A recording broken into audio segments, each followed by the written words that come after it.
E nesse momento nós estamos passando por uma situação muito difícil e a opinião de vocês é muito importante para a nossa sociedade de um modo geral.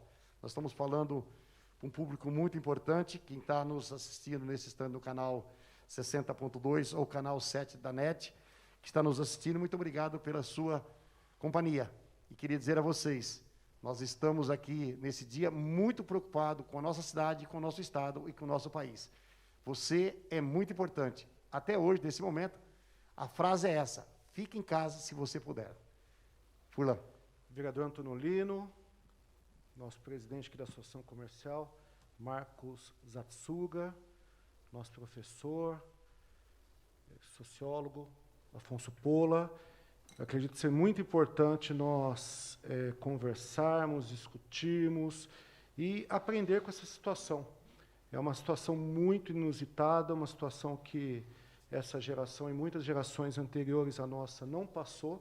A gente tem a notícia, a gente sabe pelos livros de história sobre a gripe espanhola, mas essa pandemia, do jeito que veio, na proporção e com a velocidade que veio, foi uma coisa assim muito...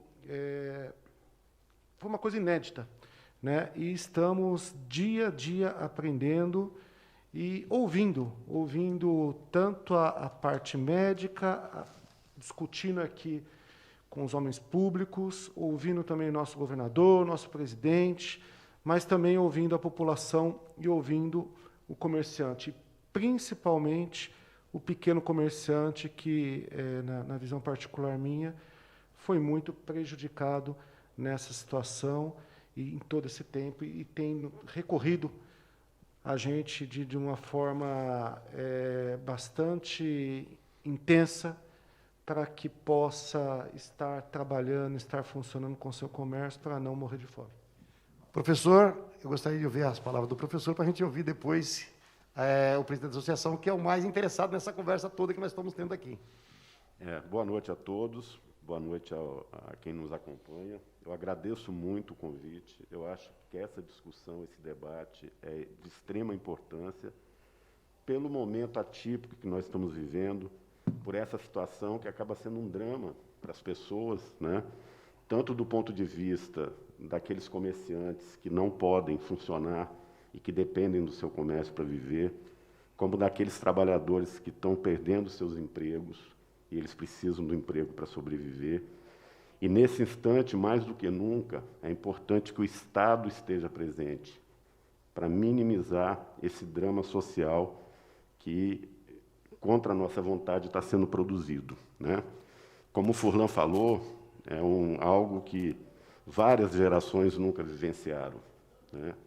Essa coisa de você ter que manter um isolamento social, ficar só em casa, tem muito aspecto negativo, mas também é uma oportunidade para a gente refletir, pensar, se aproximar mais dos nossos familiares, né? Resgatar alguns valores. Então, é um momento que é crítico, é um momento de muito sofrimento, mas, ao mesmo tempo, é um momento de oportunidade para a gente fazer algumas reflexões. E uma coisa que eu tenho falado com muita insistência, nós não seremos os mesmos quando passar essa pandemia. Nem as pessoas, nem o mundo, nem a economia. Nós vamos ser diferentes. Não sabemos ainda o quanto diferente, mas, com certeza, nós seremos diferentes. Agora, nesse instante, queria passar a palavra ao Marco, presidente da Associação Comercial, que representa aqui milhares e milhares de comerciantes e empresários, e representa também, nesse ponto, também milhares de pessoas que hoje levam o seu pão de cada dia para casa. E pode, como disse o professor, que pode, dentro de poucos dias, perder seu emprego. Então, eu queria que hoje o senhor desse uma palavra.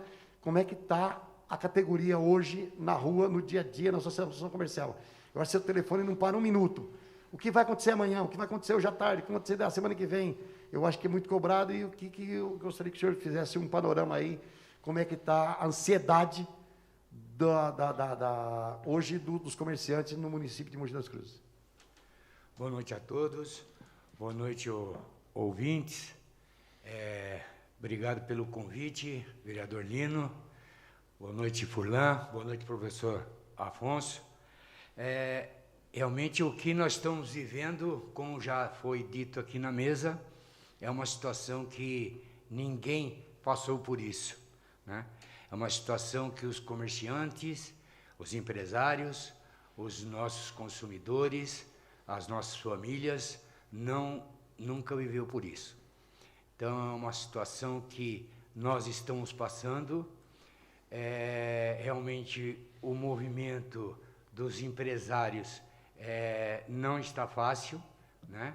É uma situação que nós estamos vivendo de momento e provavelmente haverá muito encerramento de empresas após essa pandemia. Infelizmente, eu vou dizer isso, eu tenho um escritório de contabilidade, a situação não está fácil, então estão passando por tudo isso. E, consequentemente a isto, vão ter vários trabalhadores que vão perder os seus empregos, né? Então, eu acho que, mas mesmo dessa situação que nós estamos vivendo, essa pandemia, essa turbulência que nós estamos vivendo nesses últimos dias, e provavelmente por mais alguns dias aí à frente, eu vou pedir a colaboração, tanto dos empresários, quanto dos seus colaboradores, que possam ter uma consciência e que o nosso país, o nosso município, principalmente o nosso município, pode ter aí uma situação econômica melhor do que outras cidades aí. Mas nós fizemos até um pouco tempo atrás uma pesquisa com os empresários e também com os consumidores a respeito de abertura dos comércios a partir do dia 1º. Entreguei esta pesquisa no dia de ontem para o nosso prefeito, mas infelizmente, a postura do prefeito está de mãos atadas justamente pelo decreto estadual. Então, infelizmente, nós não abriremos esses comércios, mas nós temos outras saídas que aí, no decorrer do debate aqui, a gente possa esclarecer melhor essa situação. Obrigado. Deixa eu formular uma pergunta ao professor, aí eu vou dar a minha opinião como leigo nessa história. Tem alguns comércios, se a gente fosse abrindo aos pouquinhos, hoje nós temos uma cidade que tem tido uma preocupação muito grande com a questão da estrutura hospitalar. Nós criamos um hospital de campanha com 200 leitos, nós temos um hospital, nós temos os postos de saúde, nós temos as UPAs. Se aqueles setores que não trazem um tumulto muito grande, por exemplo, vou dar um exemplo aqui, as lojas de venda de carro, setor de contabilidade, que não faz tumulto, que não traz muita gente. A prefeitura, o governador tivesse dado uma autonomia um pouco para os prefeitos, conforme a sua cidade ele fosse abrindo um pouquinho, o que o senhor pensa sobre isso? Traria um transtorno grande ou a prefeitura poderia... Não estou aqui botando o senhor contra o prefeito, nem nada, não. Eu queria dar a sua opinião para a gente ter uma ideia do que aquilo que a gente pode ir abrindo ou não pode abrir nada. Perfeito. Inclusive, aquela especificidade de comércio que hoje ou ontem gerava aglomeração, eles se adequariam, né? Atenderiam um número X de clientes, teriam um número X de funcionário por metro quadrado. Indo de encontro com a pergunta do Lino, né, eu queria também... Tá. Olha, em primeiro lugar, eu acho que é importante a gente destacar por que a medida do isolamento social, né? Mesmo com isolamento, nós sabíamos que pessoas ficariam doentes, porque ele é um vírus que, além de ser muito facilmente transmissível, ele tem uma durabilidade maior do que os outros vírus que nós já enfrentamos, né? Então, tem superfície que ele sobrevive por uma semana. Então, o isolamento, ele, na verdade, é uma medida para tentar impedir que a busca por tratamento médico seja tão intensa que provoque um colapso no sistema de saúde, né? E sorte nossa que nós temos um negócio chamado SUS. Sorte nossa. Por quê? Porque, como é um sistema unificado, você unifica as informações, você unifica as ações, e isso permite uma resposta melhor no combate à transmissão desse vírus. Os estados que tomaram como decisão o isolamento eles tiveram que deixar um setor comercial funcionando, que é o setor de alimentos, né, tanto do ponto de vista do supermercado, porque as pessoas precisam se abastecer, como também do ponto de vista daqueles comércios que vendem comida, né, da forma do delivery, né, sem permitir que as pessoas permaneçam no local, né. Eu acho um pouco complicado você ter uma medida flexível, porque nós estamos falando de um país onde, infelizmente, as pessoas não são muito educadas, elas não respeitam regras. Eu, quando vou ao supermercado, eu fico impressionado como que as pessoas ficam próximas uma das outras, elas não têm cuidado. Eu não entro em corredor que tem gente. Eu brigo com as pessoas quando elas se aproximam de mim, porque eu não estou falando só da minha saúde, da minha segurança. Eu estou falando da segurança do outro também. Ou seja, a pessoa que não respeita o ambiente da quarentena, ela está colocando em risco a vida das outras pessoas também. Eu acho que no momento em que começar a se abrir mão da quarentena, o processo vai ser esse que você está falando, Lino. Vão começar por alguns setores, com algumas regras. Agora, é importante que tenha fiscalização, porque a maior preocupação do colapso do sistema de saúde é que esse vírus, tem pessoas que contraem o vírus e não ficam doentes, tem pessoas que contraem, manifestam sintomas e se curam, e tem pessoas que, infelizmente, contraem o vírus, manifestam sintomas e morrem. E, no começo, se pensou que era só o grupo de risco que corria risco. Não é. Nós temos mortes de pessoas jovens que, apesar de ter ficado na UTI dias, acabaram morrendo, mesmo com atendimento médico hospitalar. Agora, se nós colocarmos o sistema de saúde em colapso, as pessoas vão morrer por falta de atendimento médico, independente se tem mais de 60 anos, independente de ter alguma doença pré-existente, porque, na maior parte dos casos onde que os sintomas são severos, se a pessoa não tiver atendimento médico hospitalar, ela não resiste. Nós temos casos de pessoas de 22, 28, 30 anos que sai curado depois de 8 dias de UTI, mas teve que ficar 8 dias em UTI. Então, a grande preocupação é essa. Tem a perspectiva de se começar a diminuir ou a acabar com a quarentena no dia 10 de maio, mas eu acho que existe um risco de isso ser prorrogado ainda, caso ainda exista a ameaça do colapso de um sistema único de saúde. Eu entendo perfeitamente a preocupação do ponto de vista econômico, mas eu costumo dizer o seguinte: a economia só tem sentido se existir as pessoas.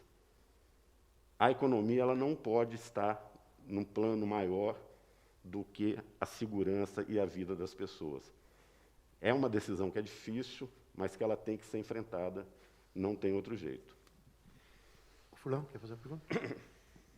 Não, eu acho que, como eu falei, é uma situação totalmente nova, né, que nós estamos aí nesse aprendizado, nessa preocupação, né, ninguém quer perder um ente querido, ninguém quer perder um amigo, ou por mais que a pessoa não seja nosso amigo, a gente fica triste com cada situação, mas também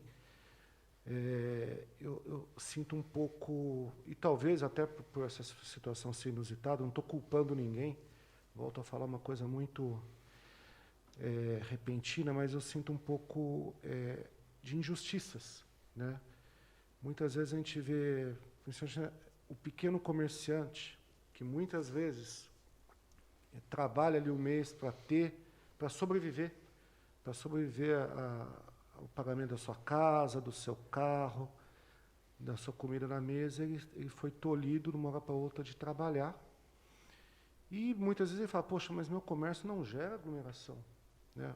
Sabemos que o sistema de transporte pode carregar o vírus, sabemos de tudo isso, mas eu acho que após o dia 10 de maio, já que esse foi uma data colocada pelo governador, e que muitas cidades estão tentando flexibilizar, mas não conseguiram, mas eu acho que após 10 de maio nós poderíamos pensar, sim, numa mudança, numa flexibilidade para que nós tenhamos atividade econômica em funcionamento parcial. Não que isso vá fazer mudança na própria atividade de cada um, grandes mudanças, mas a pessoa poder sobreviver e com todo o cuidado do mundo, com todo o equipamento.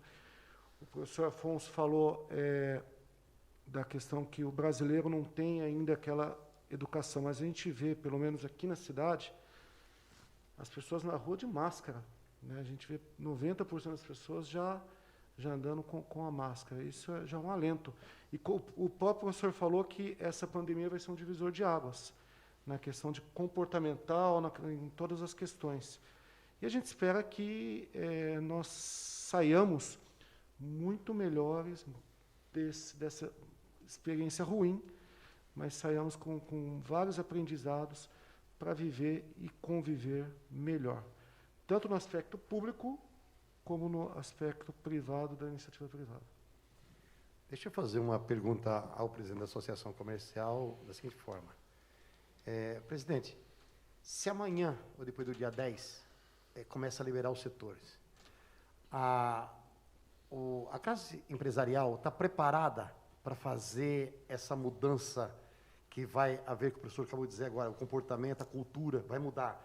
Tem que usar máscara, tem que usar álcool gel, tem que pedir para o cliente dele usar a máscara, tem que pedir para o cliente dele usar o álcool gel, tem que ficar numa distância adequada, e aí fica com medo de perder o cliente. Tem cliente que vai dizer, eu vim aqui, senão eu vou para outra loja, e ele fica com medo de perder o cliente, acaba atropelando todas essas regrinhas que vai existir.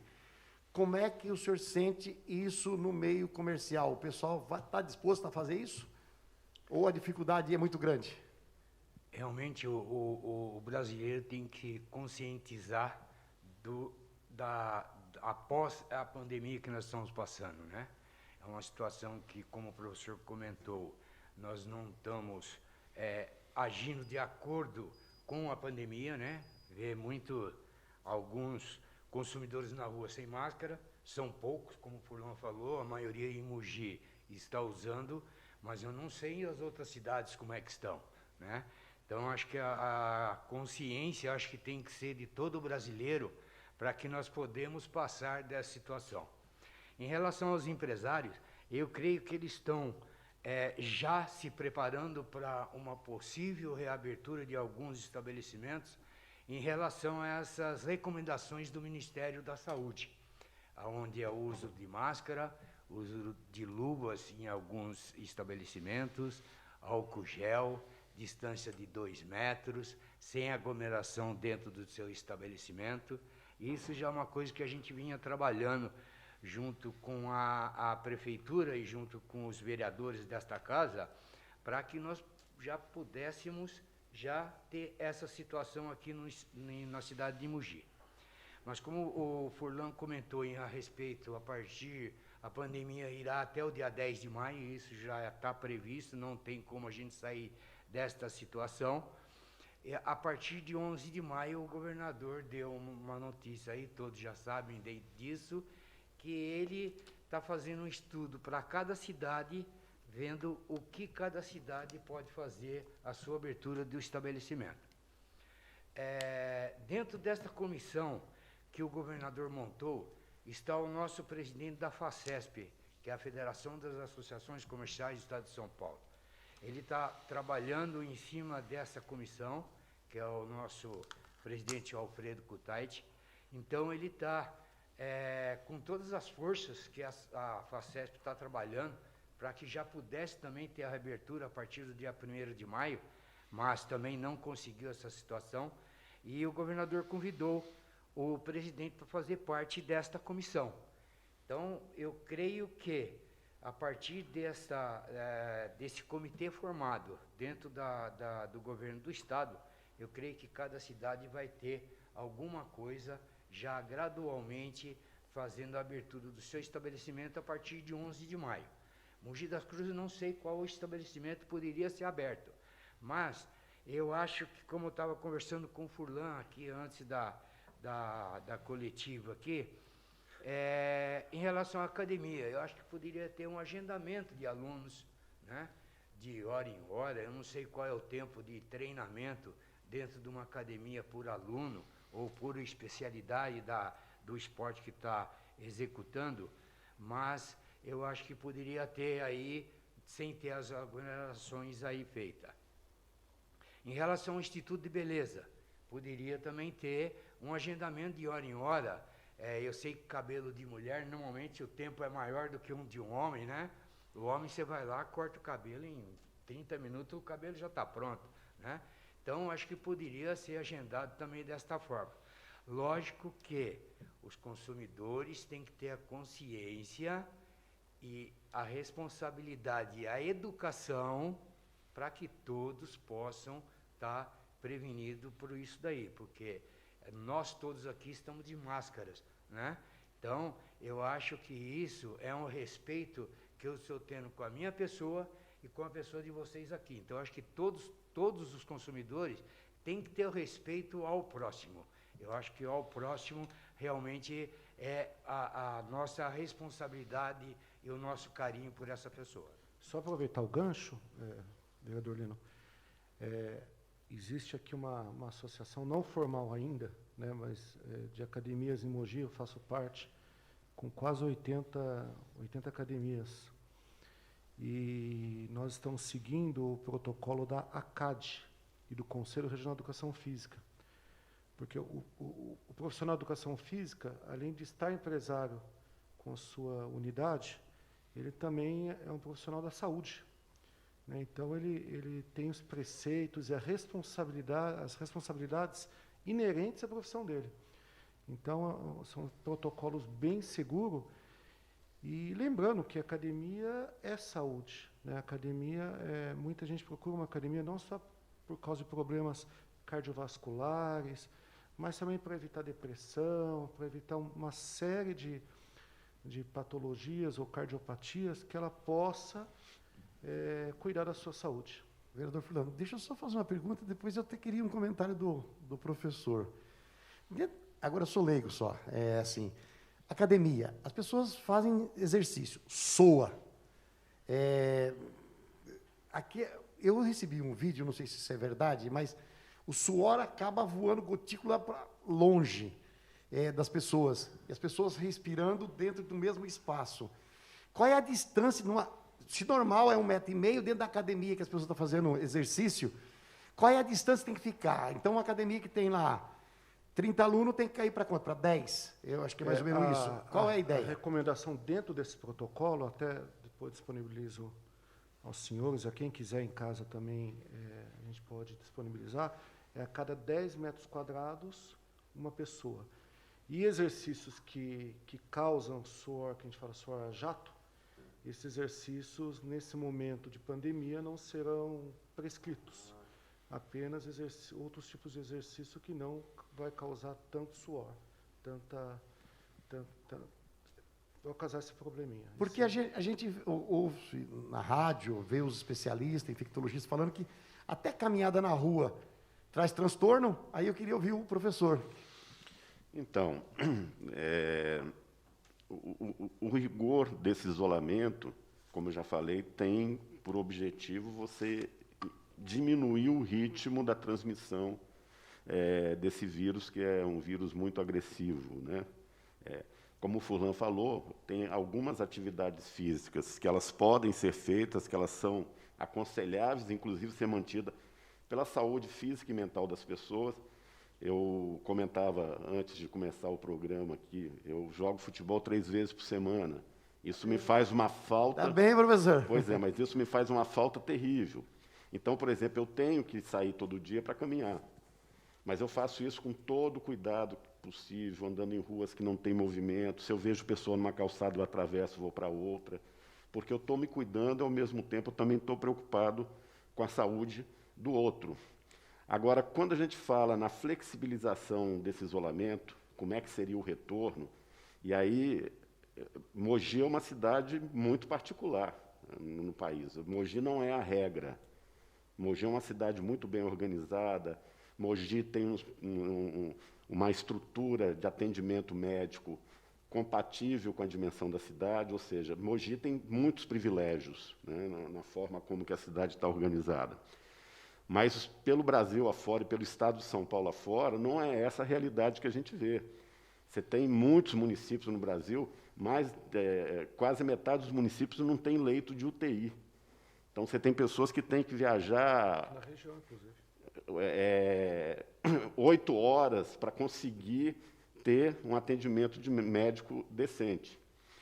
E quando a gente pensa também em começar a adotar a medida de rompimento com a quarentena, então, por exemplo, fazer com que as pessoas usem máscara é uma medida importante, mas as pessoas têm que saber também qual que é a efetividade da máscara. Então, por exemplo, nós que estamos aqui nesse programa falando toda hora, essa máscara aqui, ela tem uma vida útil de 2 horas. Depois de 2 horas, ela tem que ser lavada, esterilizada, né? Se você não estiver fazendo muito esforço ou não estiver falando, ela tem uma durabilidade de 4 horas. Então, a gente tem que pensar isso. Vai começar a abrir parcialmente o comércio, os funcionários vão ter que ter à disposição dele uma quantidade de máscara suficiente para que ele possa estar trocando de tempo em tempo, né? E aí a minha preocupação é essa, né? Será que nós, enquanto brasileiros, nós, enquanto sociedade, nós estamos preparados para seguir esses procedimentos, para seguir essas indicações, né? Será que nós temos estrutura para fiscalizar se isso está acontecendo ou não? Eu sei que nós temos muitos empresários, comerciantes conscientes, mas o comerciante, o empresário, ele faz parte da nossa sociedade. Então, tem um percentual que não é consciente. É só a gente ver no começo dessa pandemia como a quanto estava sendo vendido máscara e quanto que estava sendo vendido álcool gel. Ou seja, tem pessoas oportunistas que se aproveitam desse momento de drama para tirar vantagem. Então, nós temos que pensar em tudo isso para que esse movimento da retomada ou da tentativa da retomada da normalidade não coloque a gente de novo em dificuldade. Por isso que eu acho que as coisas têm que ser muito bem pensadas. Eu acho corretíssimo esse procedimento, tanto do âmbito do governo do Estado como da Prefeitura, de conversar com os representantes dos diversos segmentos sociais, né? Seja empresários, comerciantes, pessoal da educação, da saúde, né? Para se pensar num movimento que seja um movimento bem planejado, isso, bem planejado, para que a gente não corra o risco de, daí a pouco, ter que adotar de novo o isolamento social e ter que retomar a essa situação que nós estamos hoje. Por mais tempo Por ainda. mais tempo ainda, com certeza. Isso é muito importante. Eu falava agora há pouco, antes da gente começar o programa, eu leio uma matéria sobre a questão da gripe espanhola. Ela fez uma onda primeiro, que matou um X de pessoa, só que quando ela retornou, ela matou muito mais gente. E aí tiveram que fechar tudo mesmo, parar tudo. É o que pode acontecer com esse vírus aqui. Exatamente. Eu queria fazer uma pergunta ao presidente da associação, o senhor Marcos. Senhor Marcos, como é que está a relação de proprietário e locador? Como é que está essa discussão hoje? O locatário, o locador, a pessoa que está alocando o imóvel, como é que está essa discussão no âmbito hoje do comércio? Porque nem todo mundo é proprietário de um imóvel, é alugado. E como é que está essa relação hoje, essa discussão? Está muito difícil, né? A relação locador com locatário. Eu acho que, pela situação que nós estamos passando, eu acho que tem que ter aí um comparativo, né? Porque o empresário ele não está tendo nenhum recurso para pagar esse aluguel. Então, eu acho que caberia ao locador ter a consciência disso, porque senão ele também, o locatário vai deixar o seu prédio, ele não vai ter rendimento de forma nenhuma. Eu acho que é negócio fazer o reajuste, né? Um desconto do aluguel, ou deixa pagar lá na frente alguns meses, né? Até a retomada da situação financeira, mas isso, infelizmente, não está acontecendo na maioria dos casos que eu saiba, né? Então, eu peço aos locadores que realmente pensam nessa situação onde o empresário está passando por uma situação hoje difícil, né? Então, eu peço isso a todos e que a gente possa realmente reativar essa situação toda e eles vão receber amanhã depois esse aluguel. É coisa que a gente está passando por isso e a gente espera que eles tenham consciência dessa situação, porque senão eles não vão ter recebimento também, porque os locatários não têm como pagar, né? Como o Furlan falou, a academia está parada, ele vai pagar aluguel? Não tem de onde tirar o dinheiro. Então fica difícil, eu acho que tem que ter consciência de todos os locadores para que eles possam entrar num acordo com o locatário e ter um pagamento postergado aí para que eles possam fazer esse acerto posteriormente. Hoje, antes de você falar, hoje eu participei, por acaso, acidentalmente, de um acordo de um proprietário de um imóvel com um locador. Ele disse o seguinte, eu cheguei, logo eu conheço os dois, e a conversa começou, falou, não tem discussão, não, aqui é uma questão até amigável. Ele falou, eu vim fazer uma proposta. Aí ele falou o seguinte, o senhor me paga o IPTU, entendeu? Aí ele falou, mas o IPTU mudou para frente. Eu falei, então tudo bem. A hora que voltar a pagar, você paga os 3 meses de IPTU, e os meus 3 meses de aluguel, você vai pagar no ano que vem, eu vou dissolver nos 12 meses. Tá bom assim? Ele falou, feliz da vida. Você vê, olha, aqui eu fiquei muito feliz de participar dessa negociação, que o dono do imóvel veio fazer a proposta antes de vencer. Ele veio fazer a proposta. Disse assim, olha, você paga o IPTU, eu vou jogar 3 meses, e os 3 meses eu vou dissolver a partir de janeiro do ano que vem, 12 parcelas. mas eu quero ficar com você, que você é um bom cliente. Eu fiquei muito feliz de participar dessa discussão. Eu achei que nem todo mundo vai poder fazer isso, mas eu acho que dentro de um possível, porque quem tem um imóvel, vamos ser bem sinceros aqui, não é pobrezinho, não está passando fome. Aquilo é um bem dele que não pode perder também, não pode perder, descapitalizar. Mas eu acho que agora, na hora do aperto, todo mundo pode apertar o cinto. E fulano? Infelizmente, não é a sua totalidade, talvez nem seja a maioria dos locadores que tem essa sensibilidade. Infelizmente, como a gente conversa muito, né, eu converso com diversos comerciantes, até pela frente parlamentar que a gente trabalha aqui na casa, que fala sobre o centro da cidade, e tem muito locador ainda fazendo o jogo duro. E vou mencionar novamente o professor Afonso Pola, ele falou também da participação governamental. Acho que o governo tinha que ter uma sensibilidade. Eu sou uma pessoa totalmente favorável à iniciativa, à livre iniciativa, ao mercado, mas acho que o governo poderia ter tido alguma sensibilidade para socorrer o pequeno empresário, não através de empréstimo. Porque empréstimo a gente não sabe como que vai voltar o nosso negócio, mas, de alguma forma, para o proprietário, para o pequeno empresário, quero dizer, ele poder sair dessa situação que ele se encontra hoje. Muitas vezes ele consegue dar um destino ao funcionário, mas ele mesmo acaba ficando com ônus, que é o aluguel, que é outras coisas mais. Água, luz. Água, luz, a própria sobrevivência da empresa e da família. Né? Porque também se ele acaba dando destino ao funcionário, ele acaba tirando para pagar o aluguel do pouco que ele tem, se é que ele tem, o futuro vai estar comprometido da empresa dele. E se vai estar comprometido, aqueles funcionários vão perder o emprego. E também ele vai ter que correr atrás de outras coisas para poder movimentar a economia do lar dele. Então, acho que o governo deve ainda pensar nisso. Eu mesmo tenho passado por alguns deputados essa ideia do pequeno empresário ter algum tipo de bolsa, algum tipo de incentivo melhor do que um simples empréstimo, que, vale ressaltar, esses empréstimos estão complicadíssimos para conseguir adquirir algum empréstimo de qualquer banco.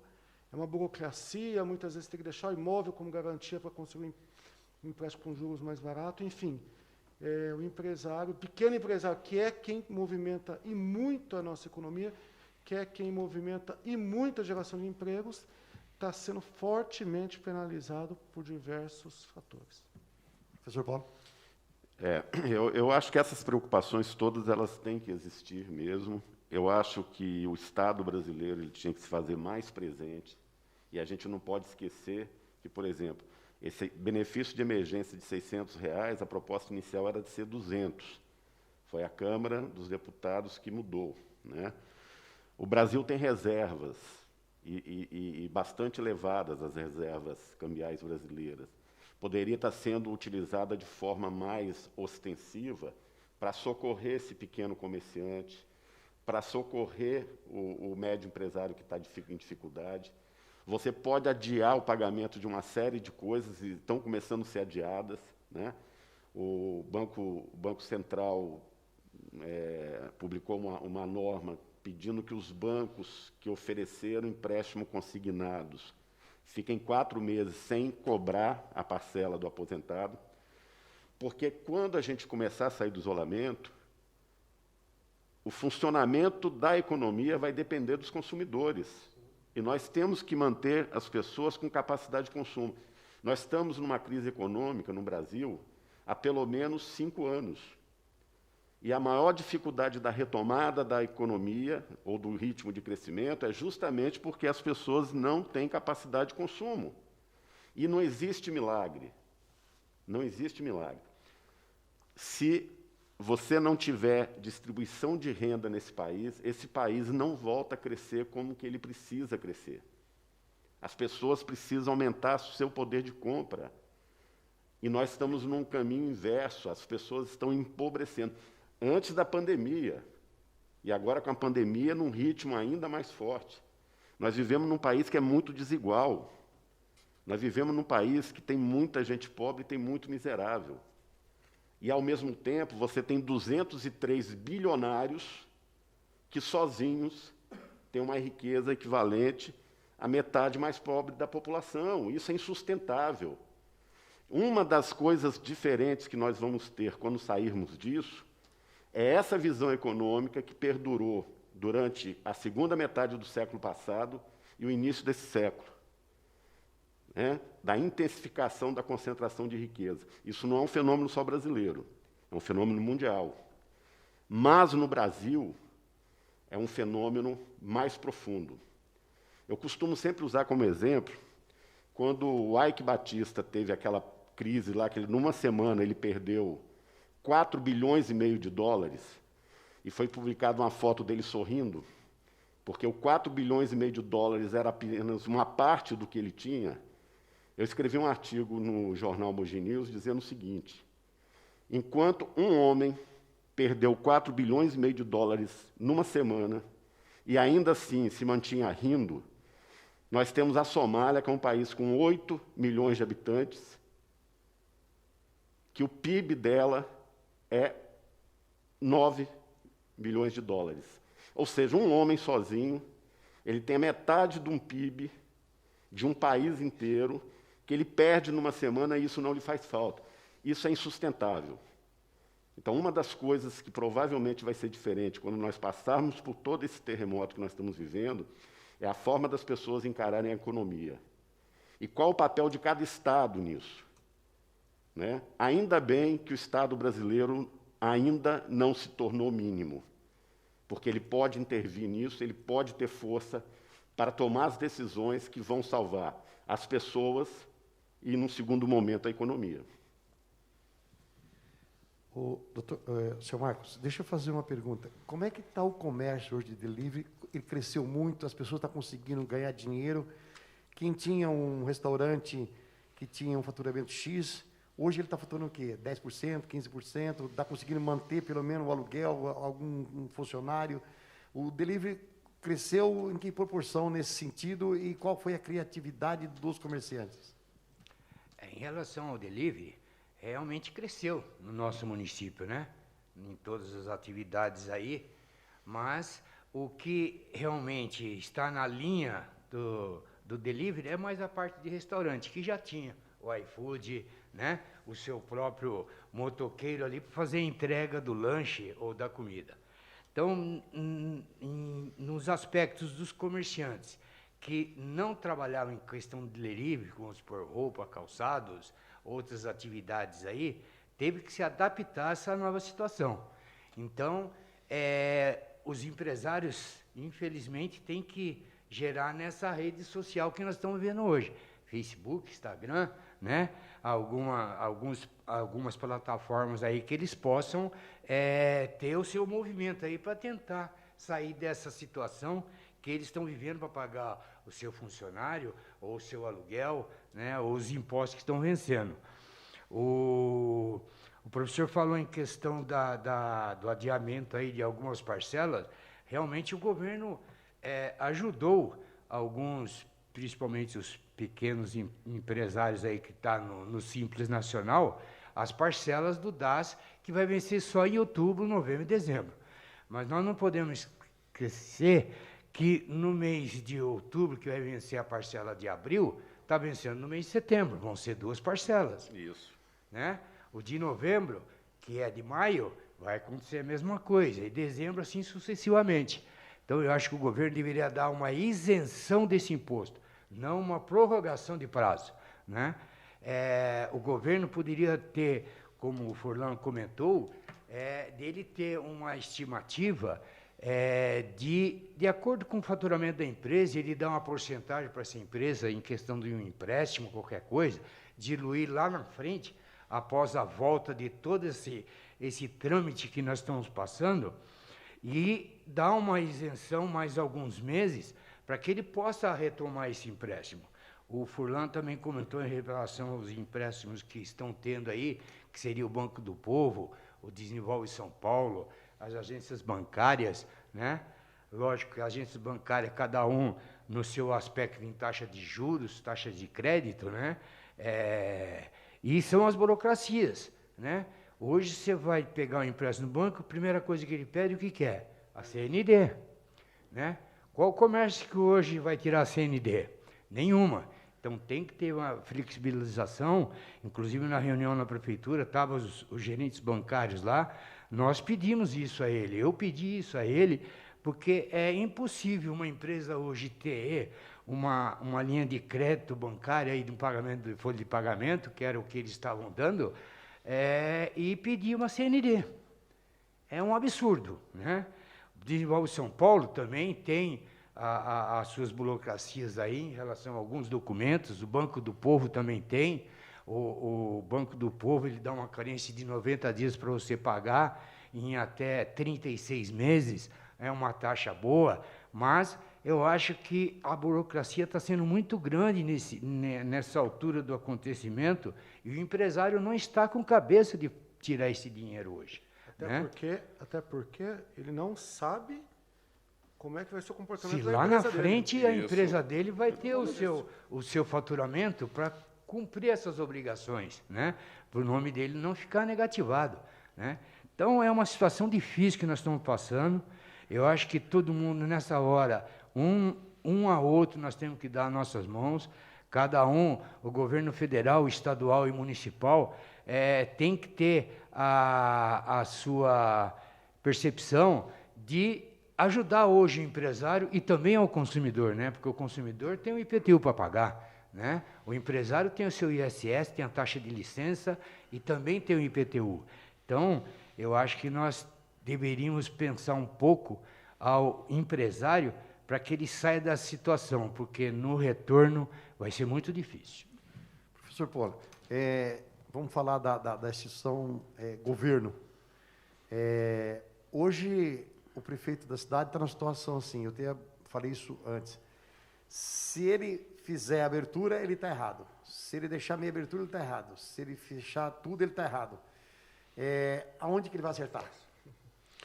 Não, é uma situação muito difícil mesmo. Eu fico imaginando, né, os prefeitos que são comprometidos com a população, né, ter que passar uma parte de seu mandato administrando uma situação dessa é muito difícil, né?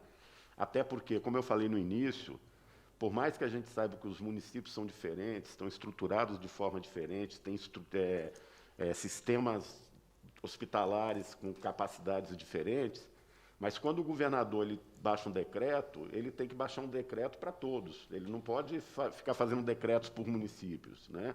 Então, o prefeito, obviamente, ele tem que administrar um problema, né?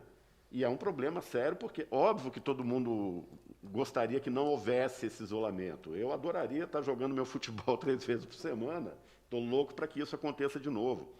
Mas a gente não pode esquecer que, junto com isso, vem uma série de dramas. Então, por exemplo, os alunos que estão sem aula, eles estão com o ensino remoto, né? Olha as diferenças sociais que existem em São Paulo e vamos pensar na quantidade de alunos que existem que não têm acesso à internet, por exemplo, para estar fazendo esse ensino remoto.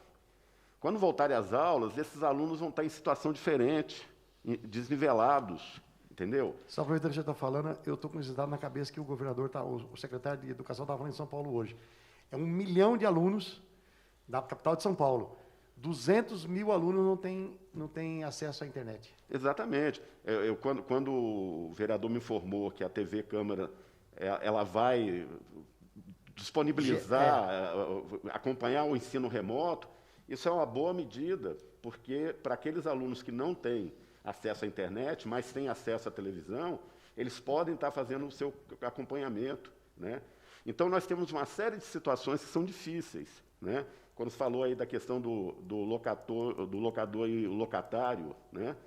Você tem locador que só tem aquele imóvel locado, então ele também depende daquela renda. Ou seja, nós temos inúmeras situações diferentes. E é fundamental que o poder público ele tenha uma capacidade de intervenção nisso para buscar soluções. Agora, o que a gente não pode ter, né, infelizmente, ao mesmo tempo que tem tanta gente preocupada com a pandemia, tanta gente querendo que se tome medida para minorar os efeitos dela, nós temos grandes representantes que ficam achando que isso é só uma gripezinha, que morrer 5 mil não é problema. Eu com isso... A gente precisa ter muita consciência do que está acontecendo nesse momento e nós precisamos tirar várias lições do que nós estamos vivendo hoje. O Fulano falou aqui da questão do empréstimo, eu queria voltar só um pouquinho. A agricultura do Brasil hoje é uma agricultura muito forte, mas ela conquistou um espaço muito grande um negócio chamado Proagro, que é a questão da garantia do governo comprar aquilo que o cara, por exemplo, deu uma seca, ele não consegue produzir. O governo vai lá e diz, olha, você ia produzir 80 sacos de soja por alqueiro, eu vou te pagar os 80 sacos, que é o mínimo que é o pago com um acordo dele. Então, ele consegue sobreviver. Eu acho que o banco, hoje, o BNDES, que é o banco do governo federal, que hoje nesse país não, em qualquer país do mundo, só quem pode emitir dinheiro, mesmo para pagar depois, é só o governo federal. O governo do estado não consegue, o municipal não consegue. Se o governo federal abrisse uma linha de crédito no BNDES, da forma que o governo fez aí com os CPF, dizer assim, você é empresário do quê? Lanchonete. Confirmou que ele é o dono da lanchonete, tem o CNPJ, você faturava tanto, você vai ter tanto hoje. Não seria uma ajuda muito grande para... Ou o Fulano falou aqui a questão de você...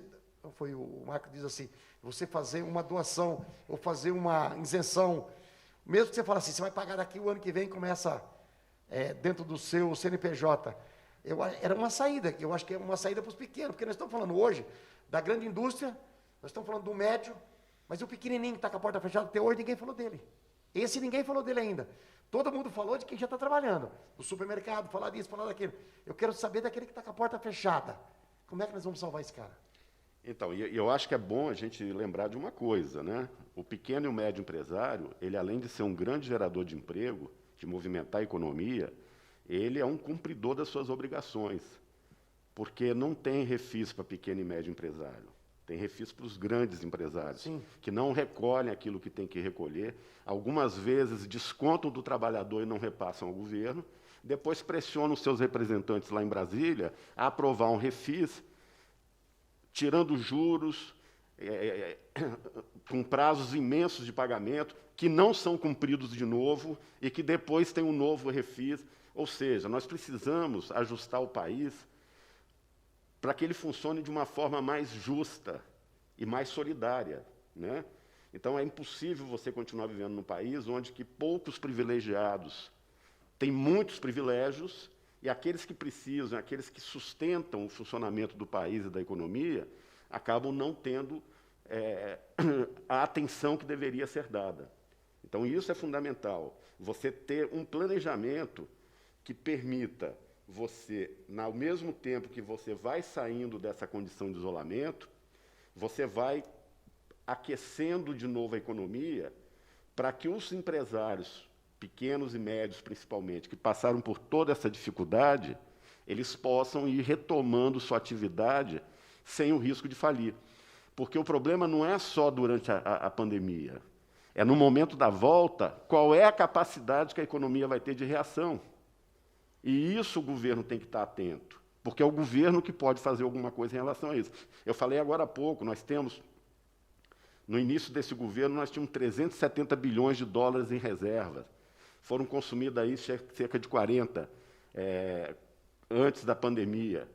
Tem que usar essa reserva de uma forma responsável para garantir esse colchão pós-pandemia, para que a economia ela comece de novo a se recuperar, porque aí nós vamos recuperar os empregos, recupera-se a capacidade de consumo, porque o empresário também ele só pode produzir se tiver quem compra. Se não tiver quem compre, não adianta ele produzir. O empresário ele só emprega se ele precisa aumentar a produção. Ninguém emprega ninguém de graça ou emprega porque o trabalhador está baratinho. Não, você emprega porque você precisa aumentar a produção. Né? Você tem uma academia, você tem 10 professores. Se começa a aumentar o número de alunos, você vai ter que aumentar o número de professores. É assim que a economia funciona, não tem milagre. Agora, o Estado, o governo, ele tem que ser competente para fazer a gestão dessa crise. Se ele não tiver competência, nós vamos pagar um preço muito caro, não só com vidas, mas também com a economia. Eu concordo com o Afonso quando ele fala que o pós-pandemia, tenho certeza que o Marcos concorda também, vai ser muito difícil. Vai ser muito difícil, a gente não sabe qual que vai ser a reação da economia, e ao passo que impostos estão sendo adiados, empréstimos contraídos, locações, quando a gente não consegue uma negociação, ou uma negociação mais difícil, acaba sendo parcelada, adiada, ou seja, a despesa vai aumentar muito, e a gente não sabe se vai ter receita condizente com essa despesa. E é uma forma de repensar, né? Repensar, sempre estar repensando a nossa cidade, o nosso estado, o nosso país, para que nós possamos viver melhor e a nossa economia estar melhor. Se a economia não está bem, é difícil viver bem.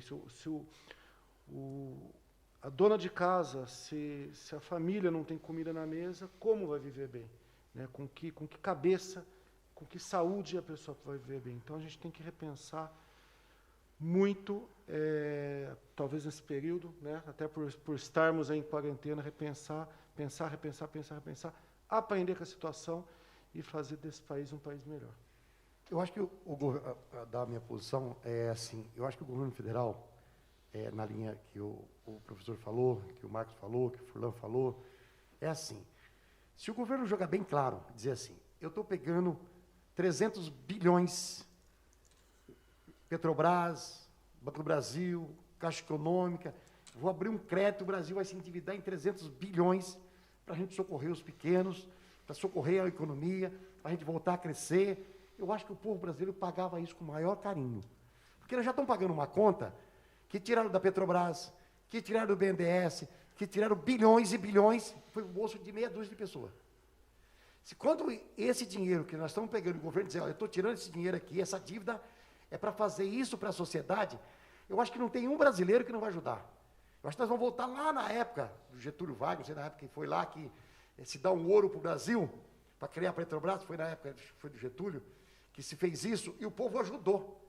Eu acho que essa é uma nova época de se engajar. Mas, infelizmente, o presidente não consegue fazer isso. Não consegue criar um protocolo e dizer assim, eu vou assumir essa pandemia aqui no Brasil. E aí fica a Deus dará de 27 governadores, fica a Deus dará muitas vezes de 5 mil e poucos prefeitos, e aí fica essa situação que nós estamos vivendo hoje. Se tivesse concentrado numa pessoa só, para a gente começar a sair as normas e as regras, eu acho que o povo brasileiro estava muito mais hoje determinado a ficar em casa e não sair para a rua e sair na hora necessária do que está acontecendo hoje. Isso ou não é isso? Porque, fundamentalmente, qual que é o papel de um grande líder? Né? É ele ser um aglutinador de pessoas que vão agir em função de um determinado objetivo. Esse é o verdadeiro líder. Quando você olha para a estrutura de poder de um país, quem que é a maior liderança que existe? É o presidente da República. E ele precisa ter essa capacidade de aglutinar, ele precisa ter a capacidade de sentar com os outros poderes, porque nós estamos falando de uma democracia, não tem um poder só, são 3 poderes, executivo, legislativo e judiciário, sentar com os outros poderes e buscar soluções de forma conjunta, né? Porque a solução também não está numa pessoa. A solução, ela passa por várias cabeças. Num momento como esse, você tem que escutar os especialistas de saúde. Eles têm que ser a nossa referência, né? Agora, você não pode ficar a todo momento questionando o que os especialistas falam e servindo de exemplo para uma parte da população que vai para a rua, por exemplo, né, fazer carreata pedindo o fim do isolamento. Mas todos dentro do seu carro, né? Faz uma passeata abraçados, todos. Não fazem. Por quê? Porque todo mundo sabe que o negócio é sério. E se a gente não tratar isso com seriedade, nós estamos colocando em risco a vida de um monte de gente. As pessoas já estão morrendo, mas elas vão morrer em maior número se a gente não tiver a devida responsabilidade. E é importante que tenha um líder que faça isso, que aglutine em torno de si pessoas e não que fique produzindo crise atrás de crise. Isso não ajuda, muito pelo contrário, atrapalha. Olha, eu tenho acompanhado o prefeito de reunião, eu participei de uma reunião junto com o presidente da Associação Comercial, que ele disse que estava o pessoal do banco lá, que estavam todos os bancos lá, sim, falando sobre o assunto, a preocupação do prefeito de fazer essa virada junto. Mas ele também fica preso do outro lado, porque tem o judiciário do outro lado, que se ele fizer, ele vai levar uma tinta do judiciário. E muitas vezes não fica só nele, não vai ficar só nele, não fica para a sociedade. Por exemplo, se ele fizer uma ação desta, e o Ministério Público entrar com ação contra o prefeito, ele não vai dizer assim, o senhor não pode fazer, ele vai dizer assim, você não pode fazer, vou entrar com ação de improbidade administrativa contra você, que você vai ficar inelegível por 8 anos sem participar de nenhuma eleição. E aí o cara fica sem rumo. Então, eu acho que essa conversa com os 3 poderes, isso é muito importante. Quando vem uma hora lá de cima, olha, vamos flexibilizar aqui, vamos fazer aqui. Ontem eu estava ouvindo uma matéria na Rádio Bandeirante à tarde, eu estou dando o nome da Rádio Bandeirante à tarde, uma médica que mora na Argentina. Ela falou que nunca viu o que está acontecendo na Argentina. O presidente da Argentina está sendo aplaudido quase todos os dias na televisão, com a população que bate panela aqui, aplaude o presidente lá. Porque ele chamou todos os governadores das províncias, fez um acordo e está trabalhando junto com todos os governadores e com os prefeitos. Ela falou assim, é incrível. Hoje a Argentina não tem 200 mortos. Não, é um número baixíssimo de contaminados e de mortos. É isso. Ela disse com muita clareza, é liderança que fez a Argentina estar nessa situação que está hoje. E os países que não fizeram isso, como a Itália, como a Espanha, pagaram um preço muito alto. Os Estados Unidos está pagando um preço muito alto, porque não fez também. Entendeu? Por quê? Porque não se preveniu, porque não se tomou medidas no sentido de conter a explosão da epidemia. Ué. E é isso que a Argentina fez, a Argentina conseguiu conter. Então, não é que não vai ter morto, vai ter morto, sim, mas só que numa quantidade muito menor. Entendeu? Isso é ser responsável. Bom, nós estamos chegando ao final do programa. E eu queria dizer para vocês e para a sociedade que está em casa, a Câmara Municipal está preocupada, mas muito preocupada com essa ação. Não é o vereador Antônio Lino, é o vereador Furlan. Nós estamos aqui falando no nome dos 23 aqui. Eu tenho dito aqui nas nossas reuniões que não tem partidário aqui hoje. Tem gente que, quando começa a levantar a voz nas sessões, a gente diz, nós estamos discutindo uma questão do município. Nós não estamos discutindo uma questão partidária e nem eleição. Nós estamos falando de uma situação que nós estamos vivendo hoje. Nós temos que sair dessa vivo para discutir uma eleição daqui a uns meses, né, Furlan? Nós temos falado disso aqui. Então, é por isso que a Câmara Municipal está muito preocupada com isso. Nós estamos fazendo esses programas. Já teve outros programas, vão ter outros programas. A gente quer ouvir as pessoas, a gente quer ouvir as pessoas que estudaram para falar qualquer coisa sobre a questão do Brasil e do município, do estado do Brasil. Do seu Mário, que está envolvido no dia a dia, na ponta lá com o comerciante e com o cliente, que a gente quer ouvir, para a gente também tomar decisão nessa casa. Então, a gente já tomou uma decisão aqui nessa casa. Tudo aquilo que é envolvido a coronavírus são convocadas sessões extraordinárias e a Câmara não está pagando, não tá pagando vereador, não está pagando ninguém. Nós estamos na... E tem um detalhe, a gente criou uma situação aqui que é meio complicado. Se o vereador vir, ele não ganha. E se ele faltar, é descontado dele. Então, nós criamos até isso aqui para todo mundo participar.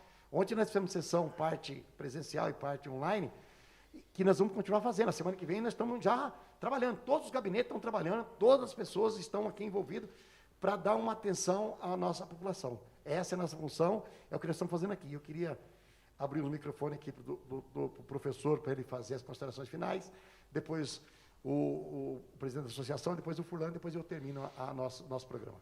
Não, eu acho que a Câmara de Mogi está de parabéns pela iniciativa. Eu acho que é importante, sim, promover programas assim, promover o debate. O debate ele é sempre fundamental, porque é nele que a gente amadurece e é a partir dele que a gente encontra as soluções. Tá? Eu me senti muito honrado com o convite e tive um prazer muito grande de participar desse programa junto com vocês aí, Furlan, nosso vereador Lino e o nosso presidente da Associação Comercial.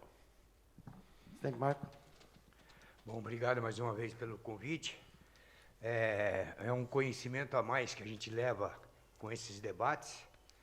E, antes de encerrar com minhas palavras, eu queria dar os parabéns à linha de frente, né, que está aí lutando pela vida do próximo, que são o pessoal da área da saúde, que está aí na frente aí, levando as pauladas, né, como a gente se diz na gíria.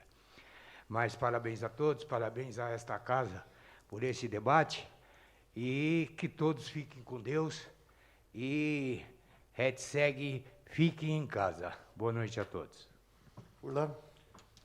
Muito boa a nossa conversa aqui hoje, professor Afonso, presidente Marcos, vereador Antônio Lino, e esperamos sair dessa situação melhores, como seres humanos, por conta desse aprendizado, né, dessa má experiência, infelizmente, da gente estar conhecendo, estar de frente com esse vírus, e esperamos que Deus ilumine a cabeça de todos os governantes, que essa politização da nossa pandemia acabe o quanto antes e a gente possa chegar ao senso comum e poder, tanto economicamente como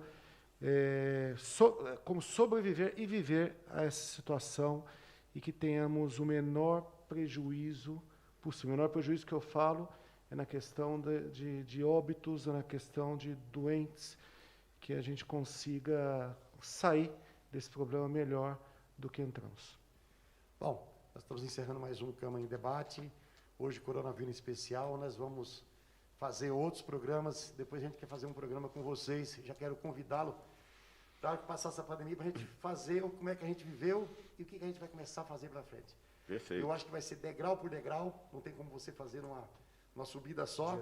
E o primeiro degrau, depois dessa passagem aqui, cuidar dessa experiência. E vamos torcer para que nasce um Pelé da saúde, que desenvolva uma vacina, que consiga fazer algo nesse sentido, um profissional que diga assim, fiz a vacina e a vacina está aí à disposição da sociedade. Vai demorar um pouquinho, mas eu acho que aí e vou torcer para sair um azarão aqui no Brasil, que seja um brasileiro, que tem tanta gente fazendo aí na USP, nas universidades, nos hospitais, tentando fazer aí o pessoal que trabalha nessa área de pesquisa, seja um pesquisador brasileiro que surja aí, dizer assim, no mundo, dizer assim, o Brasil é o Gana na pesquisa, mas eu acho que pode ser que a gente faça um golaço e consiga achar aí um remédio. Eu já estava torcendo que aquela cloroquina aqui ia dar certo, acabou mais ou menos não é aquilo que a gente esperava, mas eu espero que venha aí qualquer coisa que a gente possa fazer uma mudança geral aí.